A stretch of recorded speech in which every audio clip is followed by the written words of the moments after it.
क'क्राझार जिल्ला गसाइगाव महकुमा सिगनि हावरियापेटाव तृणमूल कांग्रेस दलनि सुबुं गौमाया मैया जालाङो।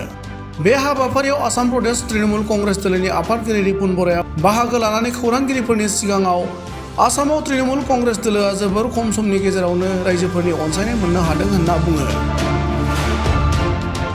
आरो फैगौ ल'कसभा बिसायख'थियाव तृणमूल कांग्रेस दोलोआ मोजां दिन्थिनो हागोन।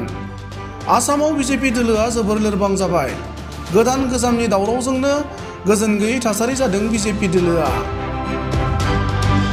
फैगौ ल'कसभा बिसायख'थियाव बिजेपि दोलोखौ फेजेननानै इन्डिया जथाय दोलोआ सोरखार दानो हागोन आरो बेयाव तृणमूल कांग्रेस दोलोनि मैखोम गोहोम थागोन होनना खौरां बिजोंनि गेजेरजों रिपुन बरा बिथाङा ओरैबायदि फोरमायो।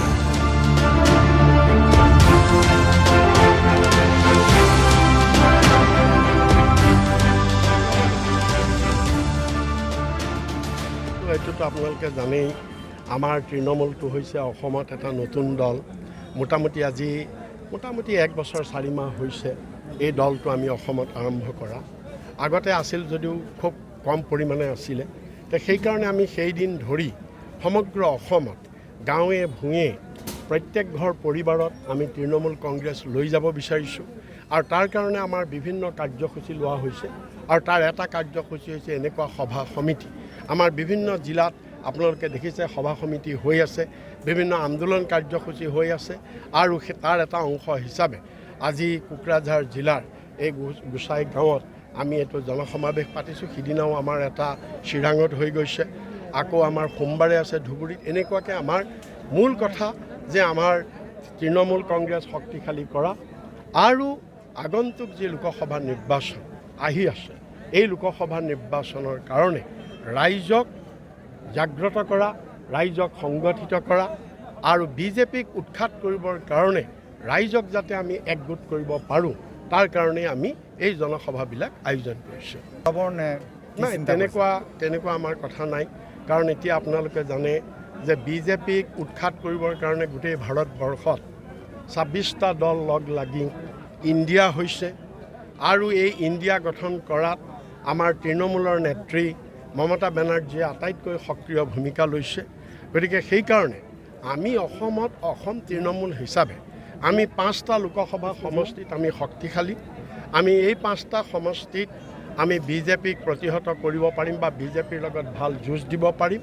আমি 5টাৰ কাৰণে প্ৰস্তুত আছোঁ, কিন্তু প্ৰস্তুত থাকিলেও যে যিটো ইণ্ডিয়া হিচাপত গোটেই ৰাষ্ট্ৰীয় নেশ্যনেল লেভেলত যিটো ৰণকৌশল হ'ব, যিটো সিদ্ধান্ত হ'ব, সেই সিদ্ধান্ত অনুযায়ী আমি অসমতো আমি প্ৰাৰ্থিত্ব আগবঢ়াম। বৰ্তমান এইটো পুৰণি বিজেপি হৈছে কি শুনক, এইটো বিজেপিৰ আচল চৰিত্ৰটো ওলাই পৰিছে।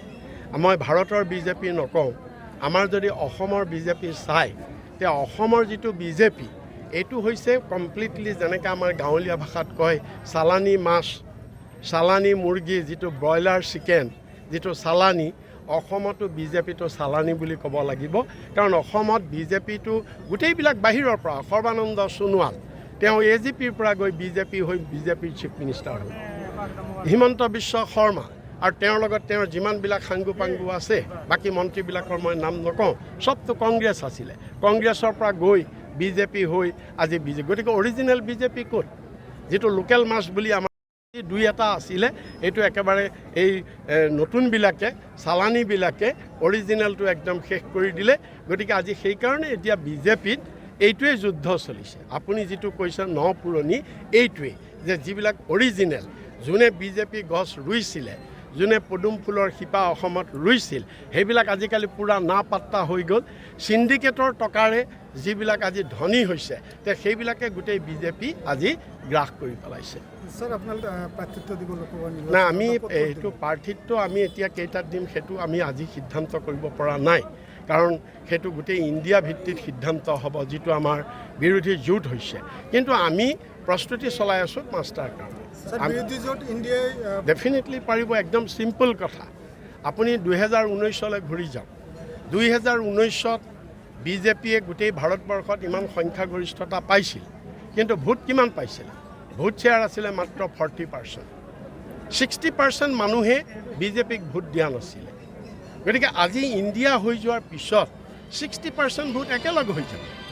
60% ভোট একেলগ হোৱাৰ লগে লগে যে এতিয়া যে যি 40% বিজেপিত 19 চনত আছিলে সেই 40% মানুহো এতিয়া বিজেপিৰ লগত ইণ্টেক্ট নাই সেইবিলাকো আজি বিজেপিৰ এই অত্যাচাৰত অন্যায়ত সেই মানুহবিলাক দুখন সমষ্টিৰ সন্দৰ্ভত আপোনালোকৰ কি পদক্ষেপ ল'ব নাই BTCত এতিয়া ধৰক প্ৰথম কথা আমি কৈছোঁ আমি 5টা লোকসভাৰ 5টা সিটত আমি দাবী কৰিম আৰু তাৰ ভিতৰত আমাৰ কোকৰাঝাৰ সিটটো আছে আমি কোকৰাঝাৰ সিটটো লোকসভা সিটটো আমি দাবী কৰিম আৰু আমি সেইমতে প্ৰস্তুতি চলাইছোঁ সময়ত দেখা যাব যিটো সিদ্ধান্ত হ'ব মই আগতেই কৈছোঁ যে আমাৰ গোটেই বিৰোধী জোঁট হিচাপে যি সৰ্বসন্মত সিদ্ধান্ত লোকেল আৰু চালানী আপোনালোকৰ লোকসভা নিৰ্বাচনত লাভান্বিত কৰিবনে নাই আমাক ডেফিনেটলি লাভান্বিত কৰিব এতিয়া আপুনি চাওক যে বিজেপিত আজি যিটো সংঘাত হৈছে যে আজি এতিয়া নামত বিজেপি কৰি আছে বহুত মানুহে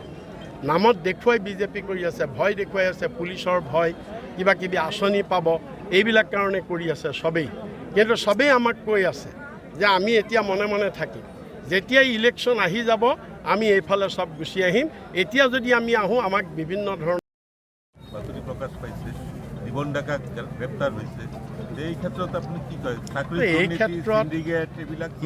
এই ক্ষেত্ৰত কিন্তু এনেকুৱা ভূমিকা লোৱা নাই এই চৰকাৰৰ নাই আমি আন্দোলন কৰি আছোঁ আপুনি দেখিছে মুখ্যমন্ত্ৰীক আমি বাৰম্বাৰ চেলেঞ্জ কৰিছোঁ মুখ্যমন্ত্ৰীয়ে কৈছিলে আমি এখন তামোল নোখোৱাকৈ চাকৰি দিম বুলি কৈছিলে হিমন্ত বিশ্ব শৰ্মাই বাহাদুৰি মাৰি কৈছিলে ডাংকোপ মাৰি কৈছিলে কিন্তু আজি দেখা গ'ল যে যি জীৱন ডেকাক গ্ৰেপ্তাৰ কৰাৰ পিছত আৰু বহু বিজেপি নেতাক গ্ৰেপ্তাৰ কৰাৰ পিছত আজি তেওঁলোকে একোটা চাকৰিৰ কাৰণে 3 লাখ 4 লাখ টকা সংগ্ৰহ